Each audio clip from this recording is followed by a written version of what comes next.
বড় কিছু নাই। হ্যাঁ আচ্ছা এবার দেখেন স্বাভাবিক কোনো বিষয় আমরা তো ব্যবসা করবো। আমরা বলতেছি যে আমরা তো তেল পাচ্ছি না, আমরা পাটের বই ধানের বই কি করে ভিজেবো। আবার গাড়িগুলো তেল পাচ্ছে, আমরা মেশিনালারা আমরা তেল পাচ্ছি না, যারা চাষবাস করে এরা তেল পাচ্ছে না, গাড়িওয়ালারা ঠিকই তেল পেয়ে যাচ্ছে। আমরা তেল নিতে আইছি 4টার সময়, মেলা পাম্প ঘুরেছি, তেল পাই নাই। এখন ওই যা দাঁড়ায় নইছি, আমাদের ধানগুলো নষ্ট হয়ে যাচ্ছে, কি করবো কোন? আমি একজন কৃষক, এই প্রায় 4-5 ঘন্টা এসে দাঁড়ায় আছি এখানে। তেলের জন্য তেল পাচ্ছি না, তেল দিচ্ছে না। তা আমাদের ধান খেতে, পাট খেতে, ধানের যে অবস্থা তাতে অত্যন্ত মানে জরুরি অবস্থায় পানির দরকার, কিন্তু তেলের অভাবে স্যালো চলতেছে না। এইভাবে আমরা খুব সংকটে আছি কৃষক। এরকম যদি চলে তাহলে আমাদের ধান অনেক ক্ষতি হবে, ধানের যা ফলন পাবো না, কৃষকের একটা চরম আকারে ক্ষতি।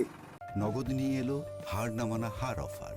সর্বনিম্ন 10,000 টাকা রেমিটেন্স নগদে পাঠালে থাকছে স্বর্ণের হার জেতার সুযোগ। আমি সকাল 11টার দিকে আসছি, আসে মনে করেন যে মাগুরা যতগুলো পাম্প আছে সবগুলো পাম্পে গেছি, কোনো পাম্পে তেল নাই। এক পাম্পে 2 ঘন্টা 3 ঘন্টা করে দাঁড়ায় রয়েছি, বলতেছে তেল নাই। এখন আমাদের পাট বুনতে হবে, পাটে সেচ দিতে হবে। এখন সেচ দিতে হলে তো অবশ্যই মনে করেন যে তেলের প্রয়োজন, কিন্তু তেল পাওয়া যাচ্ছে না কোথাও। এই যতগুলো পাম্প কোনো পাম্পেই নেই। এই যে পাম্পে আসছি, একটু আগে আসে 3-4 বার শুনছি ভাই তেল আসে নাই, কখন আসবে। ওরা নির্দিষ্ট করে বলতেও পারে না যে কখন তেল আসবে।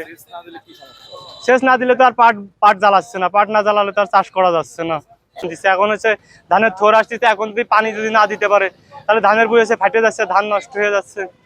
আমি পাটের জন্য তেল নিতে আইছি, কয়েকদিন ঘোরাঘুরি করতেছি, তেল পাচ্ছি না। এনে কি তেল পাবো কি তার কোনো নিশ্চয়তাই নেই।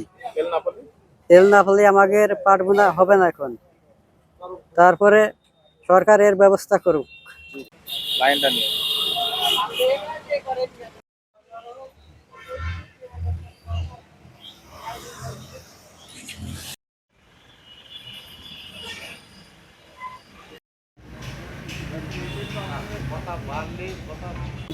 আমি এক্সিকিউটিভ ম্যাজিস্ট্রেট হিসেবে এখানে ভ্রাম্যমাণ আদালতে আসছি। আপনাদের উভয় পক্ষের কথা আমরা শুনলাম।